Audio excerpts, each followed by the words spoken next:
So my friend sent me the news about North Korea, and I think every sane person realizes that it would be a good thing if they ended the 60-year-long war and at least proceeded to a neutral and non-offensive posture rather than blowing each other up every now and then and sending spies back and forth and kidnapping people and all this kind of stuff.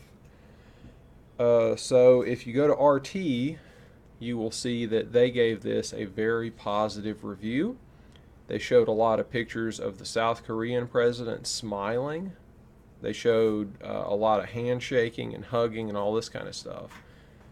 Which, again, if you think peace is good and you don't want people to get killed, then you probably think that's a good thing. Or if you're an American who doesn't want to spend the next 200 years policing the demilitarized zone in the Korean Peninsula, you probably think it would be a good thing.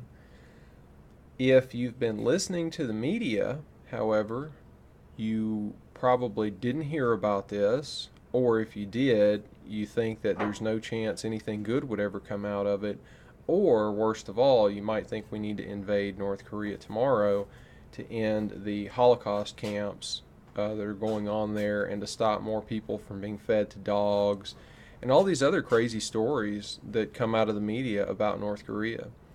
And I guess that's the reason why I wanted to make this video, not particularly about the news that they're moving a bit closer together or becoming less aggressive posturing, but really the media coverage.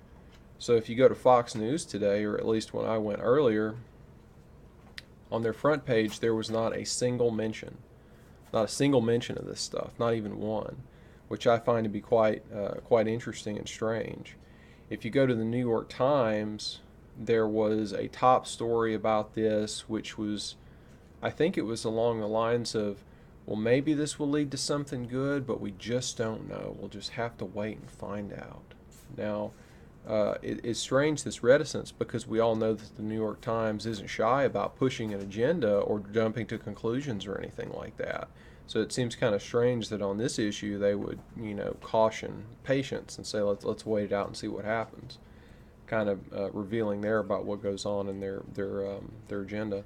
But the worst of all, the crowning jewel of this media stuff was Breitbart.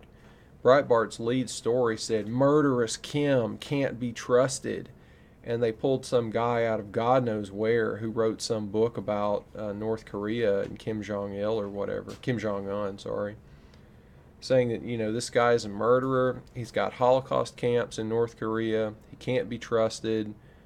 Basically saying that this thing that's going on here is no good, shouldn't be, no credence should be given to it or anything like that. So to me, that just seems like, I don't know, neocon Zionist agenda, which I think is probably all Breitbart is now. It's probably still good for some purposes. They might be good for some domestic news. But as far as this, for example, it just looks like they're carrying water for the same people who've been ruining our country and most of the rest of the world for the last 20 or 30 years, right? So, I don't know how much more there is to say here, except that at a certain point, I took a step back from the North Korea stuff and said, is anything that the media is telling me about this country true?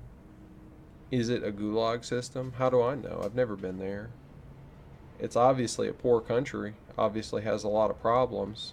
It's obviously not a place that I want to live, but the demonization, putting this country in with Iran and all of the Syria and all of the other Russia and all the other countries that don't follow the U.S. imperial program. I don't know. Once they're doing that, it doesn't seem like we can trust a whole lot about it. And then seeing the media reaction to this event, which, if they've got Stormy Daniels in the news and every other prostitute and whore and distraction, if they've got all that in the news, they could easily be pushing this Korean peace process thing. They could make that as big as they wanted, but they're doing the opposite. They're either not showing it, they're cautioning people, don't take this too seriously, or they're actively saying it's a bad thing. Thank you for your time.